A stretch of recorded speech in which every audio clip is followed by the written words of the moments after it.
Welcome to the NHL Betting Guide, the 2025 edition. So, if you've ever felt like hockey is impossible to bet because of random bounces, crazy goalie nights, or even those empty net heartbreaks, you're not alone. The truth is, NHL betting can be beat, but only if you understand how the game really works underneath the scoreboard. So, in this guide, I'm going to break everything down into plain English, what actually matters, what doesn't, and how to find real edges without guessing or chasing trends. So let's get into it. Here's the first thing that you need to understand about betting hockey or even the NHL. The NHL is a small betting market sport, and because fewer people bet it, odds makers don't get the same amount of sharp money shaping their lines the way that they do in the NFL or the NBA. So that means they're going to lean heavily on their models to build these numbers. And yes, that kind of sounds impressive, but in reality, it's a weakness. Why, you might ask? Because if you're a handicapper using both your own model and fundamental analysis, things like rest, travel, matchups, we'll get into much more as the video goes on, you're going to be able to spot the places where the sportsbook model is wrong or incomplete. And in small markets, the books don't have enough betting pressure to correct their own mistakes. So the edges kind of stick around longer. And that's why NHL betting can actually be more beatable than the major sports. When books rely on models and you combine data plus the fundamentals better than they do, that's when you start to find some real value that most bettors will never see. Your research process in the NHL really is going to come down to two things. It's going to come down to technical analysis and then fundamental analysis. And we removed market analysis here because this is a small market sport. We already covered why you can't rely on the market itself to guide your bets. But there is one part of the market analysis you still absolutely need, and that's going to be closing line value. No matter the sport, getting the best number is going to matter. And if you consistently beat the closing line, you're putting yourself in the strongest long term position, even if in a market that is as volatile as hockey.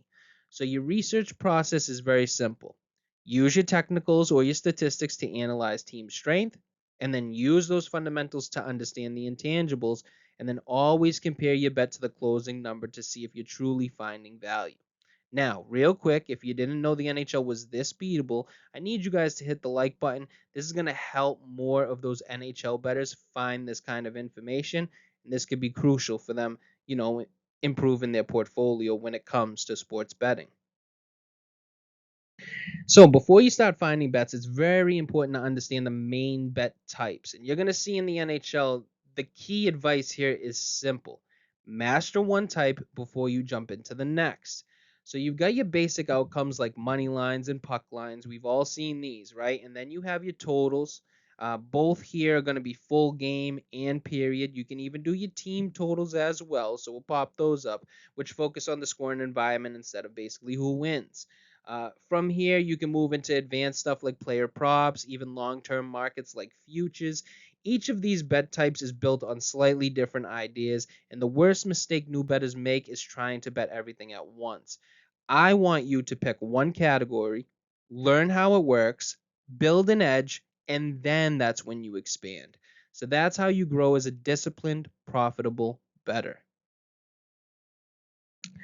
So one of the biggest challenges in NHL betting is something I call opportunity overload. So there are games almost every night, right? Tons of bet types, and it's really easy to overextend yourself as an NHL bettor.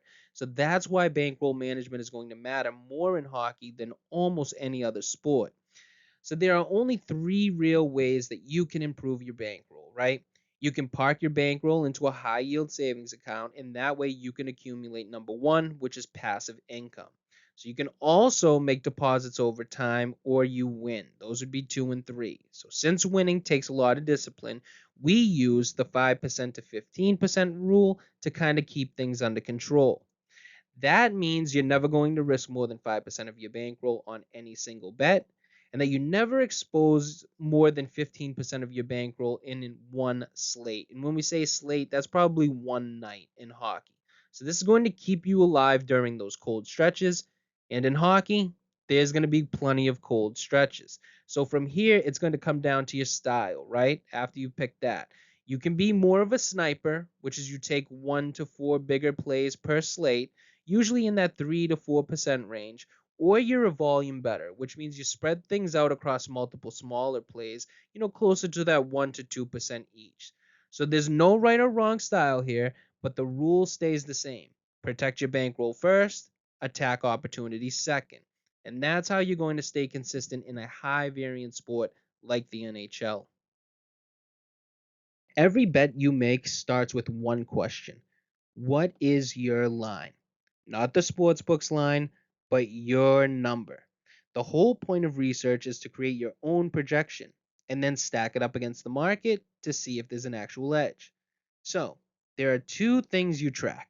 You track expected value and you track closing line value. An expected value is simple. This is when you compare your line to the consensus line or the market's line. And if your line shows value and the market line is cheaper than it should be, that's a positive EV opportunity. If you have no positive EV, it's no bet. That's simple. Now, moving on to closing line value, this is the long term truth teller. It's going to show whether you're consistently beating the closing number. And even in a small market like the NHL, getting the best number matters. So if you beat the closing line more often than not, you're on the right path to success. So the formula is pretty easy here, right? If you have positive EV plus closing line value, that means you want to place that bet as soon as possible. Now, if you have plus EV, but you do not have closing line value, that's where your style is going to come in, right? Some volume bettors, they might still take the bet, while some snipers might pass on the bet. But at the end of the day, your line is going to be your compass. If it shows an edge, you bet. If it doesn't, you walk away.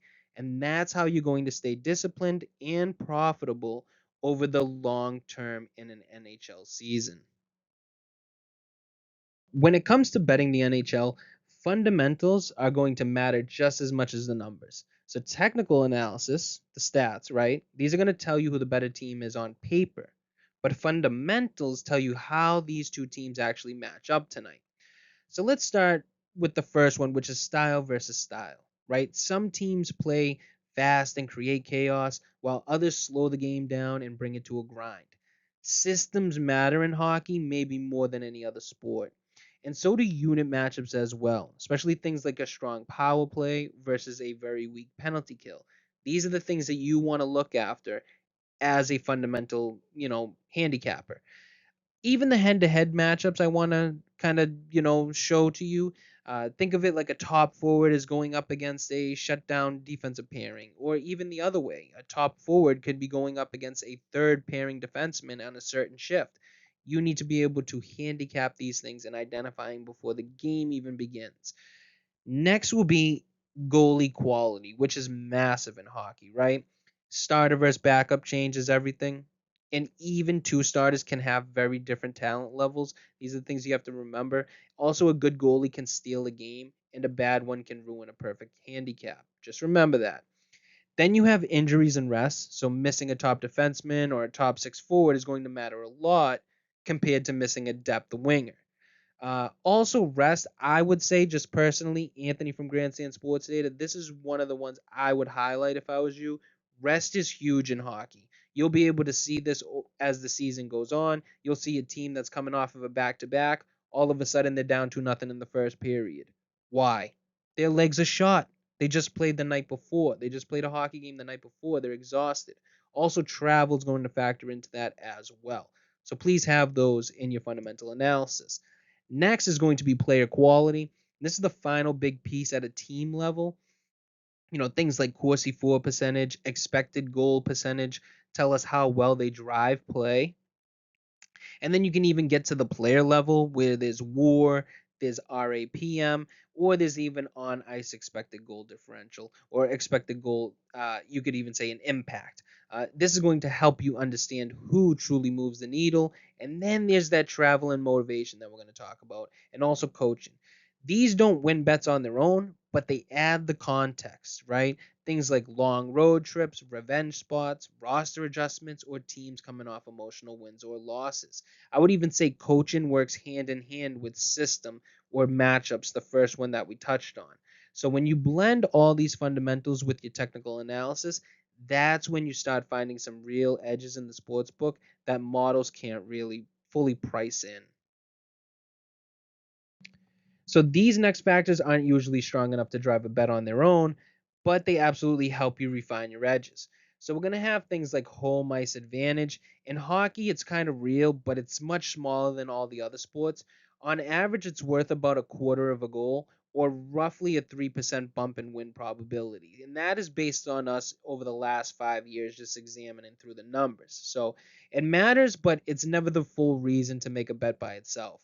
So and I would say home ice really comes down to the form of coaching and matchups because they're able to have that second change, which helps teams gets them or helps home teams get the matchups that they want.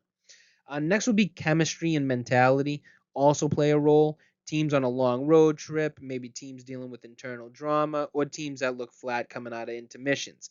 These little signs are going to point to underlying issues that don't show up in the numbers.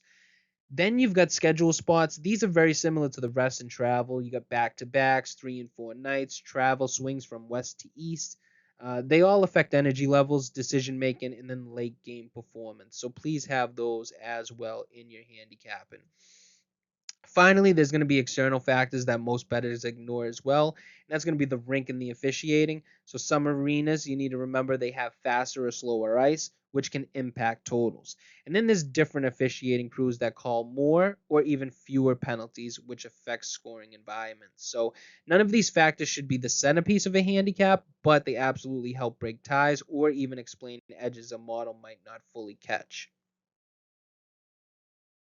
Technical analysis is where we take all the numbers, all the advanced stats, and connect them directly to your bet type. So this isn't about building a perfect model, it's about removing bias and letting the most predictive stats guide you. That's what the whole premise of this is going to be. So for money lines, puck lines, and even futures, everything's going to come back to one question, and this is who is the better team? And that's where 5-on-5 expected goal differential, Corsi, and Fenwick, and then you have high danger chance share. Those are going to come in. And these tell us who drives play, who controls the puck, and then who generates the better chances over time.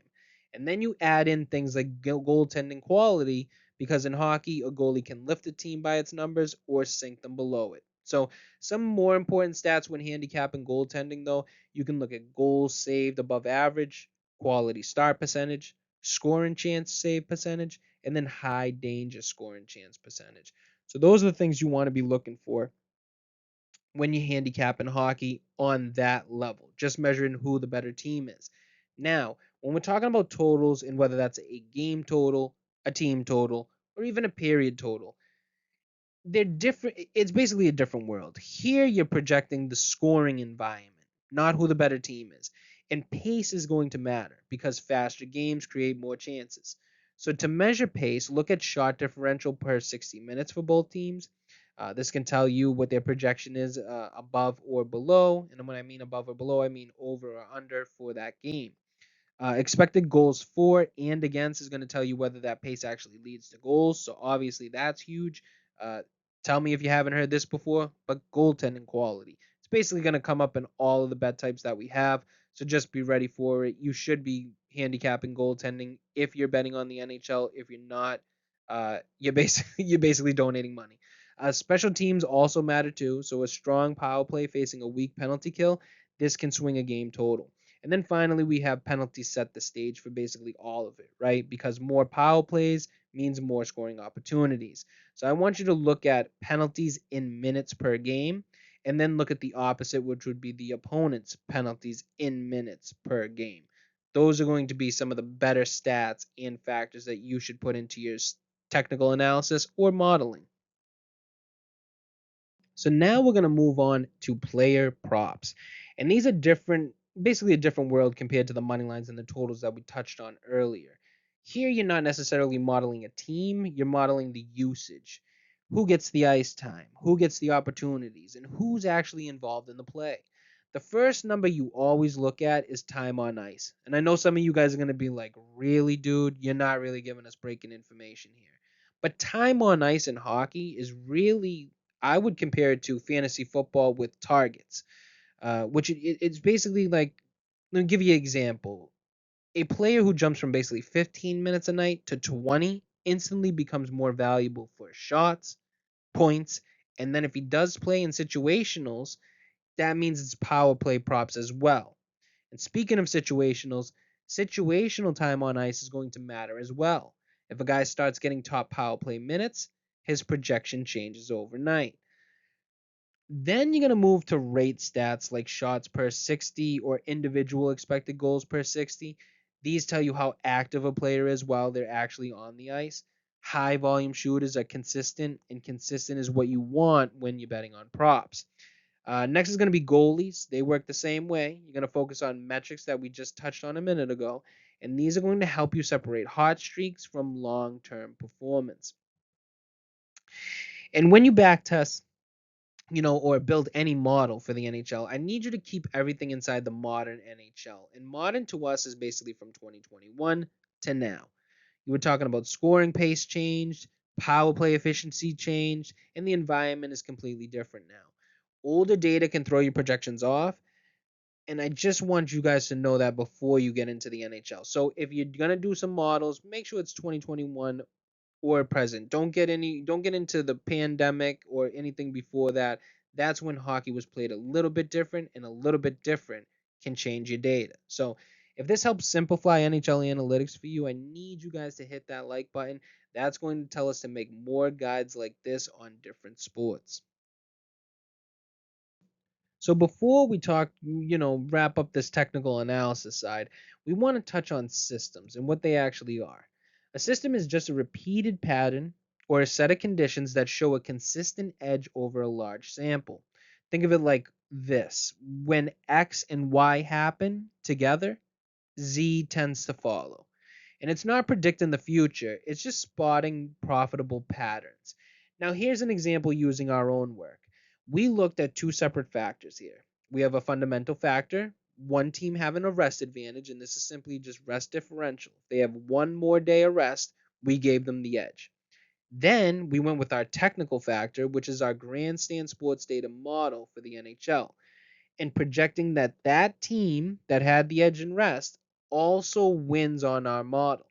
Well, individually, both of those matter, but when they both lined up, you can see our model, like the team and that team had the same rest, that combo formed a huge system. The results were strong: 215 wins, 121 losses, and good for plus 13 units in a 3.9% return over the last two seasons. So that's not necessarily trend of the week. That's a real pattern showing how combining fundamentals and modeling can help you actually beat the NHL market, and also showing you just how crucial it is to track all of your technical and fundamental factors. That way you can develop your own systems. So power ratings are basically your way of putting a number on how strong every team really is. And instead of relying on the sportsbook's line, you build your own. And that becomes your line, the anchor for all your betting decisions. So you're going to start with simple stuff. I would say win percentage, strength of schedule, and margin of victory. That's going to give you a baseline snapshot of how good a team actually is, and not just what their record says. And then you're going to layer in things that the market doesn't always price correctly. You're talking about advanced stats, then your fundamental factors, and that's where the real edge starts to form. You're adding things like expected goal differentials, shot quality, injuries, rest, travel, even those matchups. All the things that odds makers can't perfectly weight in their single model. The key is that these ratings need to be updated consistently and even constantly, right? Hockey changes fast, line combinations change, goaltending swings, injuries start to pile up as the season goes on. So your numbers need to evolve with it. Once you've built and updated your ratings, that's when they become dangerous. That's what I would say, because now you're not just guessing, you're comparing your projected line to the market's line. So if your line shows value, that's where we talked about that plus EV. You make that bet. So the bet selection process is what keeps you disciplined and profitable. And it's not about firing at every game. It's going to be about following a routine that filters out the noise. So I want to talk about the morning of game day first.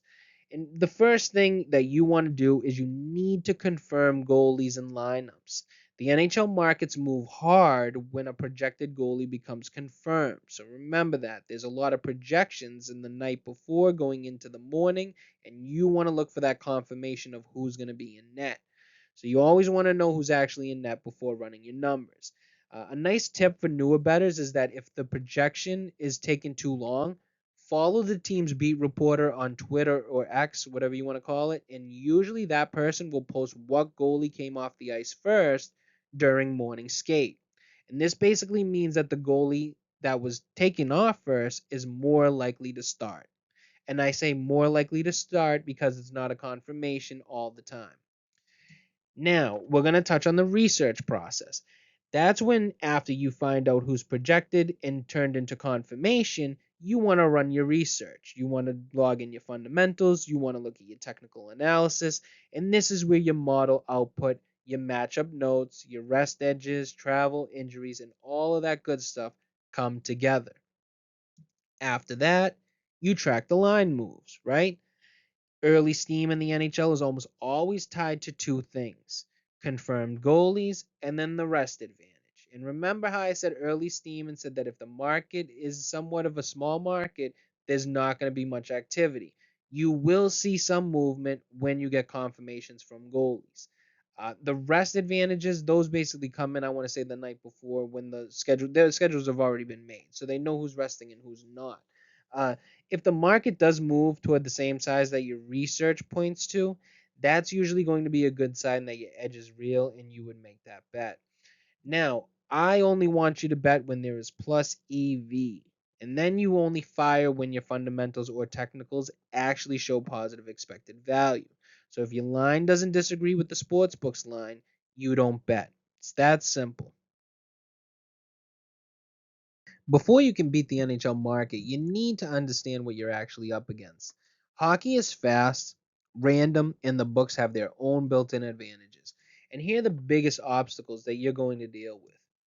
The first one is going to be the sports books built-in edge, right? And this is sharp information is going to be number one. Books get lineup confirmations, goalie news, and injury updates faster than you can believe. Their models update instantly, and yours don't. So when news breaks, the number you were hoping to bet is usually gone. And remember, they also have betting records that show them who wins and who doesn't, which helps them move the line accordingly. The next one will be speed, and this is just the NHL lines move fast. This comes with the confirmations. They can move at basically those goalie confirmations. They can move a money line to 20 to 40 cents, basically in seconds. So if you aren't prepared ahead of time, you're always going to be chasing the worst number. Now we want to touch on some specific NHL tilt traps. The first one is going to be the empty netter, right? You handicap the game perfect, then lose on an empty net goal from basically 100 feet away. It happens all season long, and if you let that tilt you, you're going to be chasing bad bets trying to get it back. I will say that here at Grandstand Sports Data, me, Anthony, this is the exact reason I don't bet the puck line. The act of the empty net goal is a factor of luck, very much similar to a fumble in football. And because of this, we keep our hockey handicapping strictly to money line. So that's me just being completely 100% transparent. I don't do the puck line because of this reason. I stick strictly to money lines. Next is going to be goalie volatility. A goalie can stand on his head for one night and then he can implode for no reason. So even elite goalies have random off nights. This volatility is why you never overreact to a single game, and it's going to challenge your patience as the season goes on. Next will be there's too much emphasis on special teams. I know we touched on this earlier, but people tilt when a power play or penalty kill swings the entire game. But special teams are noisy, right? The real edges are that 5-on-5 play, not hoping for the perfect whistle. And then finally, we've all heard this one before, right? Puck luck. You're talking about post, deflection, weird bounces. Hockey has more randomness than any other major sport. So you can make the right bet and still lose just from a puck bouncing off some guy's ass. So you need to accept the variance or it's going to eat you alive.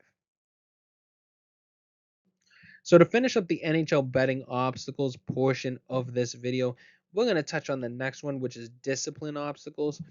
One of them, or the first one, is going to be over betting the board. The NHL has games almost every night, right? And because of that, a lot of bettors feel pressure to fire at everything. Hockey's randomness punishes volume without edges even more than any other sport. So I need you guys to be selective in your betting. I know some of you guys are going to say, well, isn't it a hypocrite saying that it's a volume better versus a sniper better?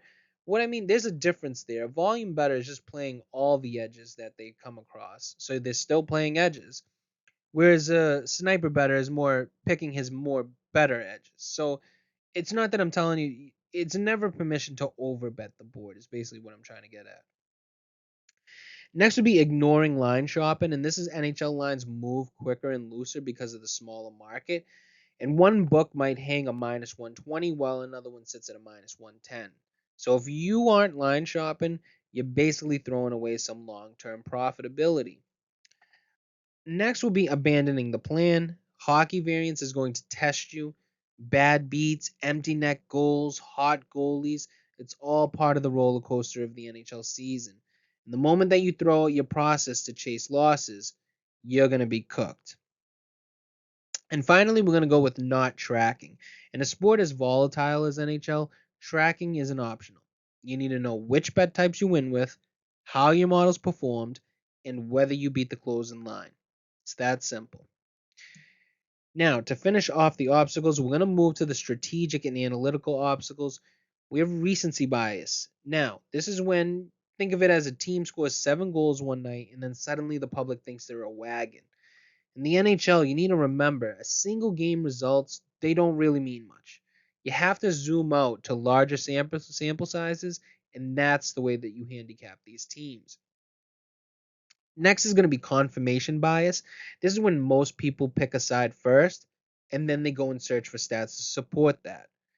In the NHL, that's going to be deadly because you'll always be able to find certain advanced statistics like Corsi percentage or even just a hot goalie trend to justify anything. So that's a wrong way to go about it. Next is going to be the gambler's fallacy.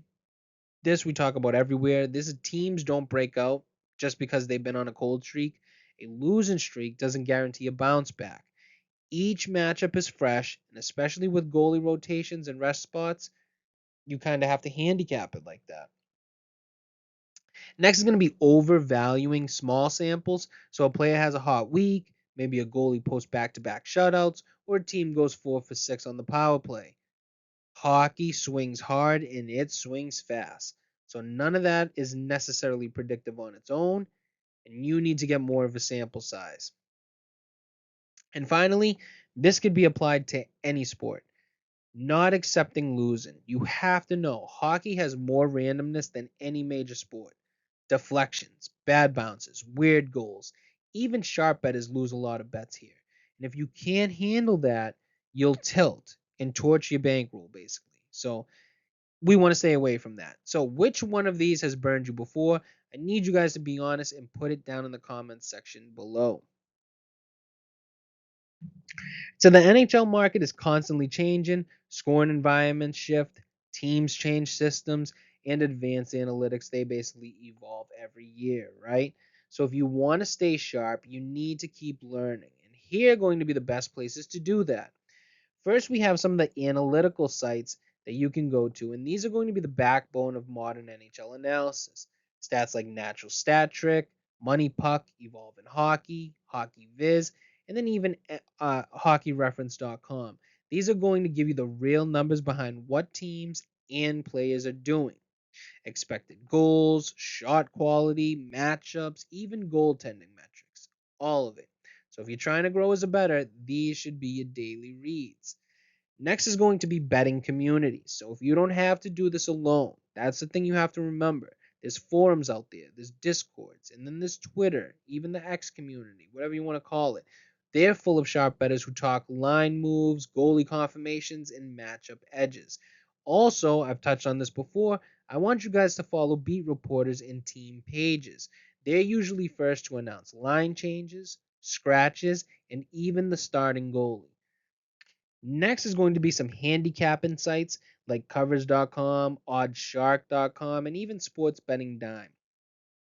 These can also give you the consensus data and those injury updates that will keep you, freshed up on your research. Data tools, you can, if you're serious about modeling, you can do things like learning R, Python, or even just sharpening your Excel skills. These will take you a long way. So you got to remember, NHL is a numbers heavy sport, so being able to work with data is going to give you an edge that most bettors simply won't have. And then finally, we're going to finish off with some betting tools. You're going to use historical data to your advantage. Sports odds history shows you past lines and movement, which is huge for understanding how the market reacts. Also, will be huge when you're back testing some of your factors that you have questions about. So, being able to go back to past years and seeing if the factor actually has an advantage in the market, not just, is it showing you wins and losses, but is it showing you wins and losses on the market? Also, other things are going to be huge, like the Action Network. Action Network is huge when it comes to live odds shopping, so it's one of the easiest ways to boost your long-term profit. So if you made it this far, you're already ahead of most bettors because you're actually investing in your process, not just chasing picks. So if you learned something new or this guide gave you a better understanding of how to approach the NHL betting market, hit that like button. It really helps the channel reach out to more serious bettors like yourself. And then make sure you subscribe to Grandstand Sports Data and turn on notifications because we're going to be dropping new videos every week, breaking down real matchups using the exact same systems and strategies from this guide. Drop a comment down below and let me know what part of your betting process you want to improve this season, and I might feature your question in an upcoming video. And as always, thank you guys for watching, and we'll see you in the next one.